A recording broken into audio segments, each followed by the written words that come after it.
sebab hidup itu adalah urusan Allah Ta'ala. Nyawa milik Allah, ruh milik Allah, nu masihan nafas Allah.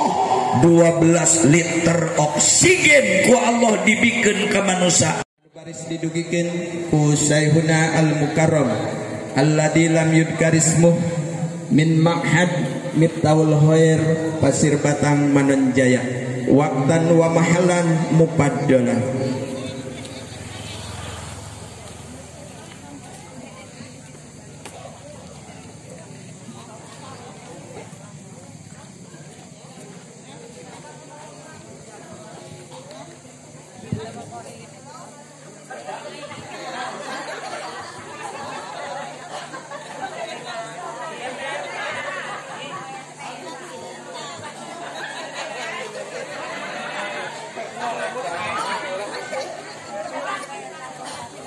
Dan kalah labur.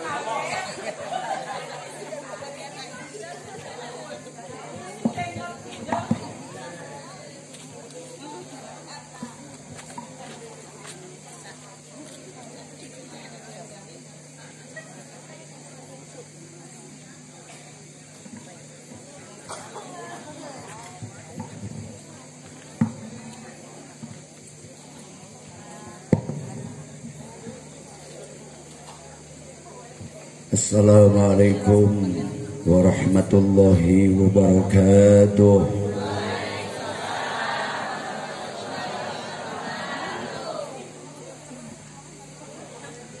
Alhamdulillah, alhamdulillahi hamdas syakirin. Wassalatu wassalamu ala sayyidina Muhammadin khatamin nabiyyin wa ala alihi wa ashabihi al-mujahidin at-tayyibin at-tahirin. Asyhadu an la ilaha illallah ilahul awwalin wal akhirin wa ashhadu anna Muhammadan abduhu wa rasuluhu imamul muttaqin amma ba'd. Faqala azza min qail a'udzu billahi minasy syaithanir rajim.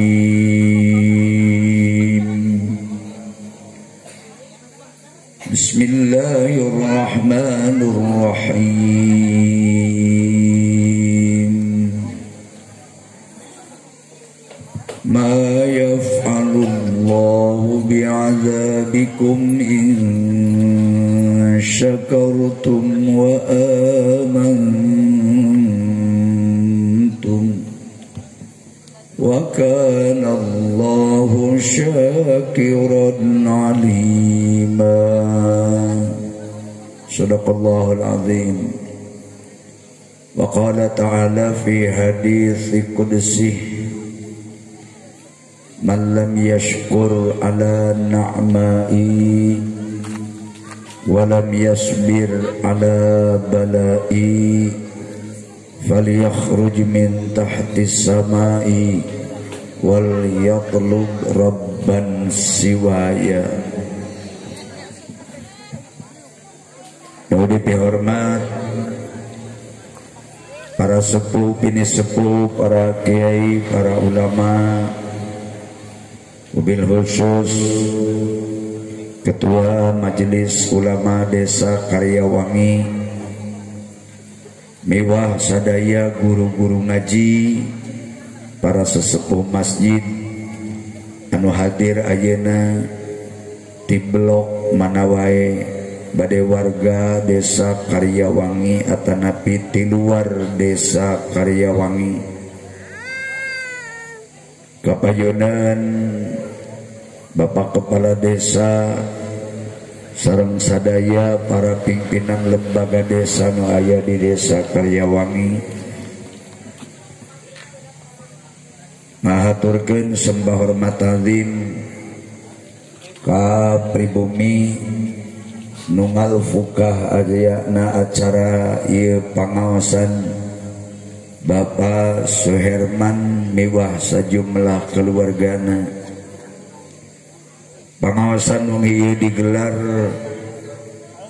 anjeunna sejak tasyakur bin ni'mah karena nikmat nu ku Allah parantos dipasihkeun ka anjeunna.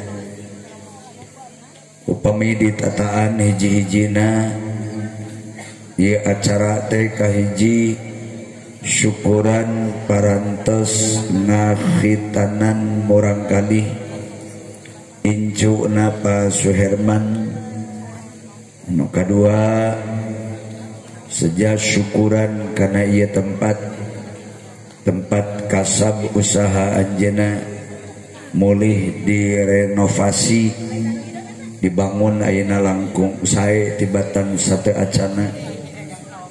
Rasul ngajarkeun di mana-mana urang gaduh bangunan anu anyar, gaduh bangunan weuteuh bade tempat usaha atanapi tempat tinggal ngadamel bumi atanapi perkantoran sepertos kantor kepala desa sareng perkantoran kantor-kantor nusanes komo ngadamel masjid madrasah mah di mana-mana mulih ngabangun bade ngabangun awal atanapi ngabangun mulih direnov di mana-mana parantos rengse saena digelar heula acara walimah nu disebat walimatul wakirah syukuran gaduh bangunan anyar. Mudah-mudahan ieu tempat salamet nu ngeusianana salamet dianggo usahana nyandak kana jalan deus ibadah ka Allah taala. Moga-moga dagangna sing diberkahan ku Allah taala laris manis seueur pengunjungna seueur relasina seueur langgananana insyaallah bakal nambih kauntungan kanggo bakal ibadah ka Allah taala. Amin ya rabbal alamin. Sagedengeun teh eta sajabi tasyakur mulih ngakhitanan murang kalih syukuran gaduh tempat anu anyar oge ayeuna masih di penghujung sasi Rabiul Tsani atanapi sok disebat bulan silih mulud. Pak Suherman ngahaja diniatan sejak ta'ziman wa takriman ka Rasulullah sallallahu alaihi wasallam sejami eling memperingati dilahirkeunana junjunan urang sadaya Nabi Muhammad sallallahu alaihi wasallam.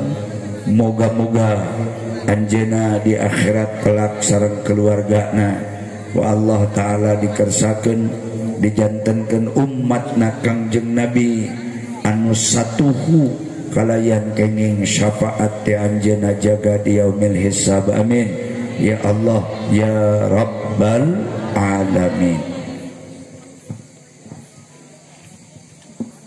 Ibu-ibu, bapak-bapak, kaum muslimin rahimakumullah,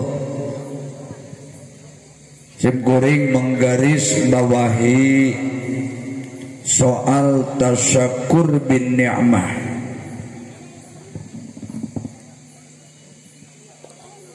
Tasyakur bin ni'mah atanapi lazimna disebat syukuran. Itu hukumna wajib kanggo setiap manusia, terutama manusia anu mukmin, setiap manusia beragama Islam, bahkan umumnya setiap manusia wajib kudu mensyukuri nikmati Allah taala. Naon margina henteu aya waktu samenit oge anu lepas luput tina nikmat Allah. Wong iya Bapak Ibu hadir di ieu tempat secara teori mustahil lamun Allah teu masihan rupi-rupi kanikmatan terutama nikmat sehat sateuacan menghitung nikmat iman sareng Islam. Seueur manusia nu teu faham sakumaha nikmat nu ku Allah dipasihkeun, padahal nilaina tiasa ratusan juta sampai miliaran rupiah upami nikmat Allah nu dipasihkeun ka urang kedah dihitung secara materi. Bujang-bujang orang ngitung nikmat iman, nikmat Islam, nikmat harta kekayaan, nikmat gaduh lapangan kerja, nikmat gaduh tempat perusahaan, nikmat berkeluarga, aya nikmat nuku manusia dianggap enteng padahal nikmatna termasuk nikmat nutohaga. Contoh, ayeuna ibu bapak calik di dia moal bisa orang hadir lamun urangna maut.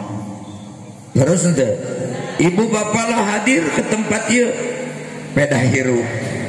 Hirup manusia itu secara teori lamun Allah masihan nafas anu lancar bisa menghirup udara segar. Manusia-manusia tertentu itu memahami benar, mustahil secara adat manusia bakal hidup lamun manusia tidak bernafas. Apa aya bejana jelema hirup tengah makan? Aya teu aya? Jelema hirup pasti butuh bernafas. Nafas itu moal bisa lamun Allah teu masihan oksigen untuk bernafas. Oksigen ieu henteu katingali bentukna tapi terasa oksigenna. Dimulai anak nembe lahir sampai manusia dewasa itu mual bisa bertahan hidup tanpa oksigen nuku Allah dipasihkan sehingga manusia mampu bernafas dengan lancar.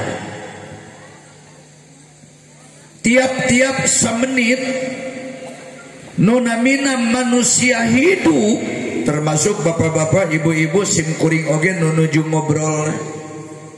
Samenit manusia hidup itu dipastikan nyeepkeun oksigen lamun bade diliteran ditaker seueurna 12 liter oksigen. Itu setiap manusia butuh 12 liter kanggo bertahan hidup selama 1 menit. Masya Allah. Lamun Allah temasian 12 liter oksigen, manusia 1 menit pasti bakal bermasalah napasnya. 10 menit Allah temasihan 120 liter oksigen, kemungkinan anak satu antara dua, nah mati suri atau mati beneran. Ayeuna mah kieu we, bapak teuleum dina bak tong hanyat tong make alat sing kuat na jero cai 10 menit. Manusia nu mana anu kuat teuleum 10 menit? Jarang kan? Memang aya tapi makhluk langka. Komo ari sajam mah 60 menit, samenitna butuh oksigen 12 liter. 60 kali 12 liter hitung sama dengan 720 liter oksigen.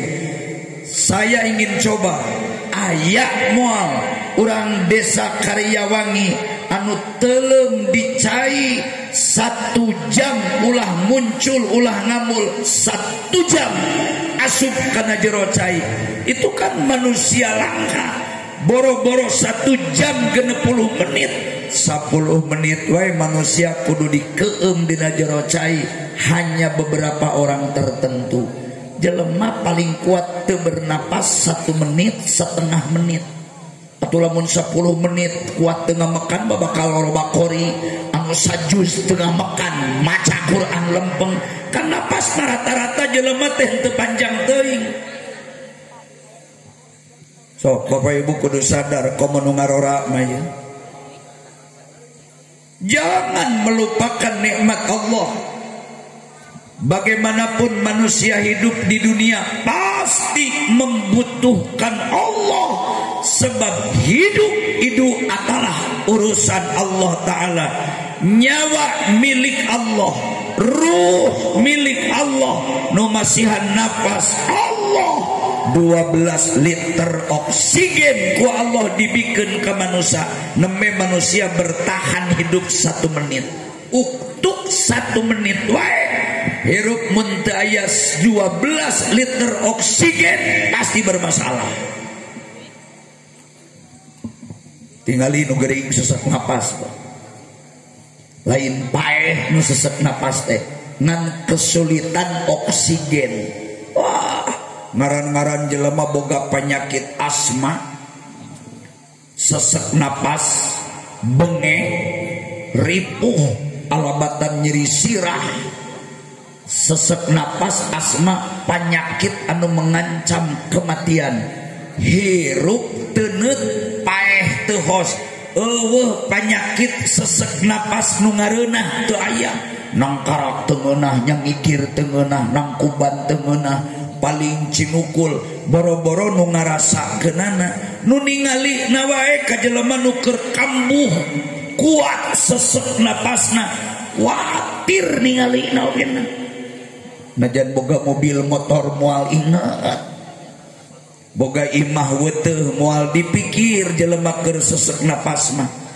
Kawin we kawin deui ka parawan nu panggelis-gelisna, begitu beres kawin langsung sesek napas. Kira-kira istrina dianggo moal Pak. Lamun bapak kawin deui rek kawin deui pedah duda atawa nambah istri nyandung bari awewena geulis sulit dicari tandinganana, istrina denok geboy kemot demplon pek tambahan deui eta mah. Tapi begitu malam penganten, malam pertama, lalakina punya penyakit sesek napas yang sangat berat, kesulitan bernapas. Kira-kira istri pengantenan anu gelis dianggo moal, dianggo moal. Jelema nu mana keur sesek napas hayang tumpah. No, nu dipika butuh ku jelema nu nuju serangan jantung, kesulitan napas, asma, benge, susah oksigen, pasti nu dibutuh bawa ke dokter, pasang oksigen, bantuan napas supaya napas naringan.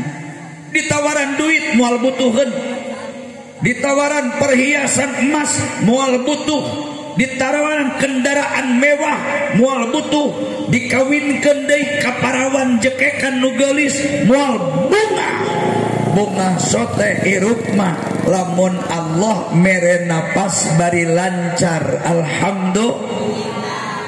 Bo napas ieu tidak gratis. Lamun orang gaduh penyakit sesek napas dicandak ka rumah sakit, pasti pertolongan pertama nu pangheula-heulana di IGD bantuan napas, pasang napas kana irung, satabung jangkung dibuka, kelamun geus ngerebek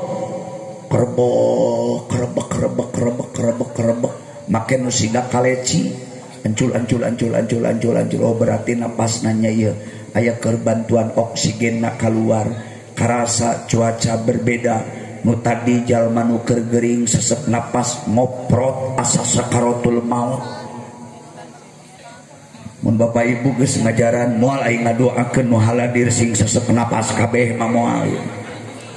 Nah lamun di dieu aya jelema nu boga penyakit asma, alias bengek, sering kesusahan napas, pasti itu bukan masalah kecil. Dienongkan di rumah sakit, teseep satu tabung, enjing napasna longsong, hampang, ringan. Lamun tos normal napasna, oksigenna dibuka. Enjing bapak ibu bade mulih kudu beberes heula bebayar di kasir di keuangan di rumah sakit. Minimal ibu bapak bakal bayar di atas 300-500 ribu, bahkan mungkin di atas 1 juta. Padahal beak sabara liter eta oksigen nu dipake bantuanana. Moal nyiapkeun 100 liter moal Pak, 50 liter ge moal, 10 liter ge belum tentu. Bayar di kasir 500, 1 juta atau mungkin di atas 1 juta. Padahal itu dibantu napasna cuma bantuan. Ayeuna urang ya timimiti gubrol lahir ke alam dunia, namekan, narik napas, naluarkeun nafas, tarik nafas, keluar nafas. Itu tidak gratis. Allah nyiapkan 12 liter 1 menit, 10 menit butuh oksigen 120 liter. 1 jam butuh oksigen 720 liter. 10 jam butuh oksigen 7.200 liter. 20 jam can sapoe-sapoeting butuh oksigen 14.400 liter. Sapoe-sapoeting ti subuh nepi ka subuh, ti zuhur ibu bapak hirup nepi ka zuhur deui, rek nyaring atawa sare tetep nyiapkeun oksigen 24 jam. Totalitasna oksigen di anggo napas 16.800 liter. Itu saha nu masihan? Jawabanana pasti hanya Allah. Ke rumah sakit masa jam 500.000, 1 juta, 1,5 juta harus dibayar. Komo lamun aya 2-3 dinten saminggu pasang oksigen di rumah sakit, itu bayaranana bisa nyampe angka jutaan rupiah. Ayeuna urang ku Allah dibere cager, sesek napas henteu, asma henteu, sare ngemekan lancar, nyaring napas lancar. Ibu bapak bisa aktivitas, bisa kerja, bisa dagang, bisa buburu, bisa tani, bisa ke kantor. Lamun supir mobil bisa nyupir kendaraan, ojek oke bisa cari duit, naik kendaraan bermotor. Kiai bisa ngaji, bisa ngawuruk. Aparat pejabat bisa kerja di kantor sesuai tugasna. Teka rasa bapak ibu teng itu. Padahal hirup urang bujang-bujang